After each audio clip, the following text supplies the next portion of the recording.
दोस्तों, हमारी प्यारी पृथ्वी का एकमात्र प्राकृतिक उपग्रह जो कि गानों, फिल्मों, शायरियों में जिसका खूब इस्तेमाल किया जाता है, लेकिन अब अचानक से चंद्रमा बहुत सुर्खियों में है क्योंकि हमारे देश भारत ने चंद्रयान 3 जैसा मिशन लॉन्च कर दिया है।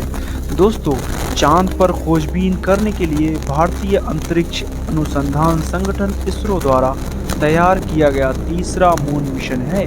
इसमें चंद्रयान 2 के समान एक लैंडर और एक रोवर होगा, लेकिन इसमें ऑर्बिटर नहीं होगा। तो दोस्तों, आज की इस वीडियो में जानेंगे कि भारत ने चंद्रयान 3 जैसे बड़े मिशन को आखिर क्यों लॉन्च किया और पूरी दुनिया की चंद्रमा पर नज़र क्यों है और पूरी दुनिया हमारे इसरो से क्यों उम्मीद लगाए है। तो दोस्तों, बने रहिए हमारे साथ, जानेंगे इसी वीडियो में। और अगर आप चैनल पर नए हैं तो फिर से खुशामदीद। दोस्तों, इसरो के चीफ एस सोमनाथ ने कहा है कि चंद्रयान 3 में उन सभी तकनीकी पहलुओं के सुधार की कोशिश की गई है जो कि चंद्रयान 2 की असफलता के कारण बने थे। दोस्तों, आपको बता दें कि सिर्फ भारत पहला देश नहीं है जिसने चंद्रमा की ओर रुख किया है। इससे पहले सोवियत रूस, अमेरिका और चाइना चंद्रमा पर सफलतापूर्वक मिशन भेज चुके हैं। अब सवाल ये उठता है कि आखिर चंद्रमा पर मिशन भेजा ही क्यों जा रहा है, इससे क्या हासिल होने वाला है, या यह मानव प्रजाति को इससे क्या फायदा होगा जो दुनिया की आंखें इस ओर लगी हुई हैं।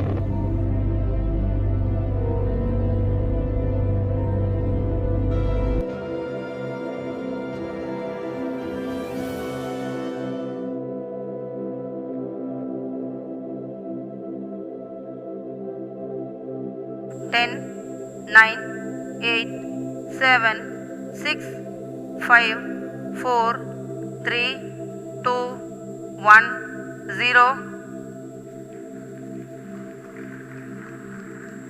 Plus 5 seconds. Lift off normal. P1 tracking. R2 tracking. P2 tracking. First stage performance normal.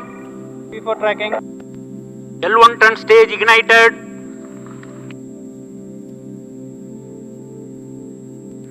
Plus 2 minutes.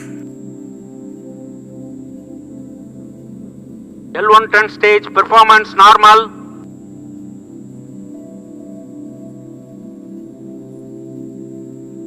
(200 stages are separated.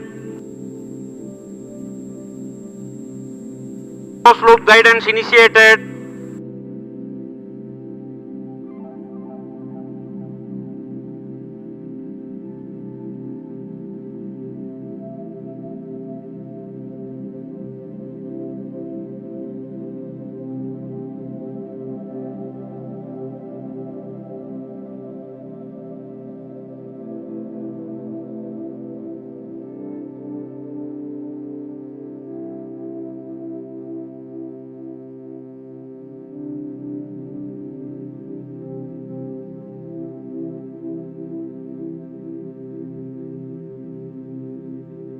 आपको बता दें कि जियोलॉजिक टाइम कैप्सूल की तरह है हमारा चंद्रमा। दोस्तों, याद कीजिए चांद पर पहली बार पैर रखने वाले अपोलो एस्ट्रोनॉट नील आर्मस्ट्रॉन्ग के जूतों के निशान के बारे में, जिसके बारे में दावा किया जाता है कि वह अंतरिक्ष से दिखता है। क्या आपके मन में यह सवाल नहीं उठता कि 1969 से लेकर अब तक चंद्रमा की सतह पर यह निशान कैसे बना हुआ है? तो इसका जवाब है कि चंद्रमा पर कोई वायुमंडल नहीं है, जिसकी वजह से वहां आंधियां या तूफान नहीं चलते और अपरदन या इरोजन की प्रक्रिया भी नहीं होती है। दोस्तों, अब आपकी जानकारी के लिए बता दें कि आज से लगभग 4.5 अरब साल पहले जब हमारे सौरमंडल का निर्माण हुआ था, तब तमाम एस्टेरॉयड और उल्कापिंडों की सभी ग्रहों पर और उपग्रहों पर बारिश हो रही थी, जिससे सभी ग्रहों और उपग्रहों पर तमाम तरह के क्रिएटर्स का निर्माण हुआ। उन्हीं उल्कापिंडों की वजह से ही पृथ्वी पर पानी और माइक्रो ऑर्गेनिज्म भी आए, जिससे पृथ्वी पर जीवन का विकास हुआ। लेकिन वातावरण के विकास के कारण पृथ्वी सहित अन्य भी तमाम तमाम ग्रहों पर अपरदन और इरोजन की प्रक्रिया होने लगी, जिसके समय के साथ साथ तमाम भू आकृतियां बनती और मिटती रहीं। इन्हीं सब बातों को देखते हुए भारत ने अपना पहला चंद्रयान मिशन जो कि 15 अगस्त 2003 को लॉन्च किया था। इस चंद्रयान का उद्देश्य चंद्रमा की सतह के विस्तृत नक्शे और पानी के अंश और हीलियम की तलाश करना था। चंद्रयान प्रथम ने चंद्रमा से 100 किलोमीटर ऊपर 524 किलोग्राम का एक उपग्रह ध्रुवीय कक्षा में स्थापित किया था। यह उपग्रह अपने रिमोट सेंसिंग उपकरणों के जरिए चंद्रमा की ऊपरी सतह के लिए भेजा गया था। भारतीय अंतरिक्ष यान प्रक्षेपण के अनुक्रम में यह 27वां उपक्रम था। इसका कार्यकाल लगभग 2 साल का होना था, मगर नियंत्रण कक्ष से संपर्क टूटने के कारण इसे उससे पहले ही बंद कर दिया गया। चंद्रयान के साथ भारत चांद को यान भेजने वाला छठा देश बन गया था। इस उपक्रम से चंद्रमा और मंगल ग्रह पर मानव सहित विमान भेजने के लिए रास्ता खुला। हालांकि इस यान का नाम मात्र चंद्रयान था, किंतु इसी श्रृंखला में अगले यान का नाम चंद्रयान 2 होने से इस अभियान को चंद्रयान 1 कहा जाने लगा। फिर उसी के बाद 22 जुलाई 2019 को पहिएदार रोवर चंद्र सतह पर चलने और जगह का रासायनिक विश्लेषण करने के लिए बनाया गया था। रोवर द्वारा एकत्र किए गए आंकड़ों को चंद्रयान 2 कक्षायान के माध्यम से पृथ्वी पर भेजने की योजना थी। हालांकि भारतीय समयानुसार लगभग 1:52 पर लैंडर लैंडिंग से लगभग 2.1 किलोमीटर की दूरी पर अपने इच्छित पथ से भटक गया और अंतरिक्ष यान के साथ ग्राउंड कंट्रोल ने संचार खो दिया।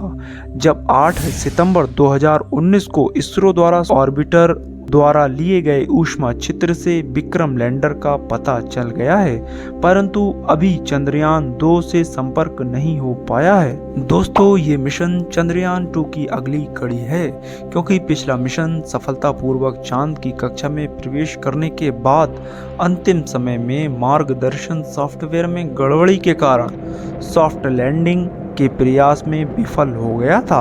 सॉफ्ट लैंडिंग का पुनः सफल प्रयास करने के लिए नए चंद्र मिशन को प्रस्तावित किया गया था। आपको बता दें, चंद्रयान 3 का लॉन्च सतीश धवन अंतरिक्ष केंद्र शार श्रीहरिकोटा से 14 जुलाई 2023 को शुक्रवार को भारतीय समयानुसार दोपहर 2:35 पर इसका सफल लॉन्च किया गया था। इसका प्रोपल्शन मॉड्यूल संचार रिले उपग्रह की तरह व्यवहार करेगा। प्रोपल्शन मॉड्यूल लैंडर और रोवर युक्त ढांचे को तब तक अंतरिक्ष में ढकेलता रहेगा जब तक कि अंतरिक्ष यान 100 किलोमीटर ऊंचाई वाली चंद्र कक्षा में ना पहुंच जाए। चंद्रयान 3 के लैंडर की बात करें तो चंद्रयान 3 का लैंडर चंद्रयान 2 के विक्रम के विपरीत, जिसमें 5,800 न्यूटन इंजन थे और 5वां एक निश्चित थ्रस्ट के साथ केंद्रीय रूप से लगाया गया था। चंद्रयान 3 के लैंडर में केवल 4 थ्रॉटल सक्षम इंजन होंगे। इसके अतिरिक्त Chandrayaan 3 lander resale Doppler बेलोमीटर NDV से लैस होगा। चंद्रयान 2 की तुलना में इम्पैक्ट लैस को मजबूत बनाया गया है और उपकरण की खराबी का सामना करने के लिए एक से अधिक उपाय किए गए हैं। चंद्रयान 3 का रोवर, दोस्तों, प्रज्ञान रोवर लैंडिंग साइट के आसपास तत्व संरचना का पता लगाने के लिए अल्फा पार्टिकल एक्सरे एक्सट्रोमीटर और लेजर प्रेरित ब्रेकडाउन प्रोस्कोप नामक पेलोड से युक्त है। इसमें से चंद्रयान 3 मिशन के लिए 3 मुख्य उद्देश्य निर्धारित किए गए हैं, जिनमें शामिल हैं नंबर 1 लैंडर की चंद्रमा की सतह पर सुरक्षित और सॉफ्ट लैंडिंग कराना, नंबर 2 चंद्रमा पर रोवर का विचरण क्षमताओं का अवलोकन और प्रदर्शन, चंद्रमा की संरचना को बेहतर ढंग से समझने और उसके विज्ञान को अभ्यास में लाने के लिए चंद्रमा की सतह पर उपलब्ध रासायनिक और प्राकृतिक तत्वों, मिट्टी, पानी आदि पर वैज्ञानिक प्रयास करना चाहते हैं। दोस्तों, अगर भारत इस मिशन में कामयाब हुआ तो भारत दुनिया का चौथा ऐसा देश बन जाएगा। तो दोस्तों, आज की इस वीडियो में इतना ही। तो मिलते हैं नेक्स्ट ऐसे ही इंफॉर्मेटिव वीडियोस में। तब तक के लिए धन्यवाद।